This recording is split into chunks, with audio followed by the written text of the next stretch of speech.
மழை பெய்து கொண்டிருந்த சென்னை இரவு அது. அப்பல்லோ மருத்துவமனையின் ஒரு அறையில் படுக்கையில் அமைதியாக கிடந்தார் எம்ஜிஆர்.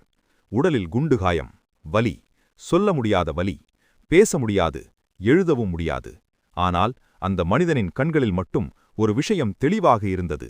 நான் இன்னும் தோற்கவில்லை.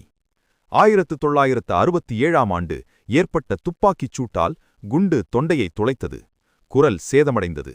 அவர் உயிர் தப்புவதே சந்தேகம் என மருத்துவர்கள் சொன்னார்கள். நாட்கள் நகர்ந்தன. நாடகம், சினிமா, அரசியல் எல்லாமே முடிந்துவிட்டதாக பலர் நினைத்தார்கள். ஒரு நாள் மருத்துவர் அவரிடம் மெதுவாகச் சொன்னார், எம்ஜிஆர் சார், இனிமேல் பழைய மாதிரி பேச முடியாமல் போகலாம்.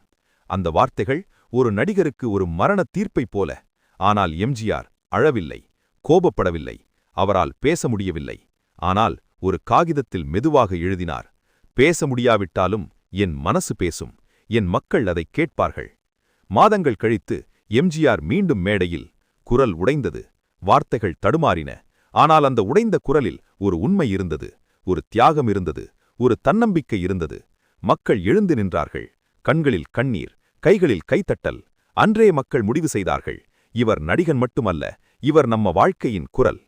பேச முடியாது என நினைத்த மனிதன் தமிழ்நாட்டின் முதலமைச்சராக ஆனார். நடக்க முடியாது என சொன்ன மனிதன் கோடிக்கணக்கான மக்களின் நம்பிக்கையாக நடந்தார். உடல் உடையலாம், ஆனால் மனம் உடையக்கூடாது. உலகம் முடிந்தது என்று சொன்ன இடத்தில்தான் உண்மையான வெற்றி ஆரம்பிக்கும். வலி இருந்தாலும் வாழ்க்கையை விட்டு விலகாதே என்று இந்த உலகத்திற்கு ஊக்கமூட்டிய முன்னாள் முதல்வர் புரட்சித் தலைவர் எம்.ஜி.ஈ. ராமச்சந்திரன் அவர்களின் பிறந்த தினம் இன்று. மேலும் இதுபோன்ற ஊக்கமூட்டும் உண்மைக் கதைகளை அறிந்து கொள்ள லைக் அண்ட் சப்ஸ்கிரைப் செய்து கொள்ளுங்கள். நன்றி.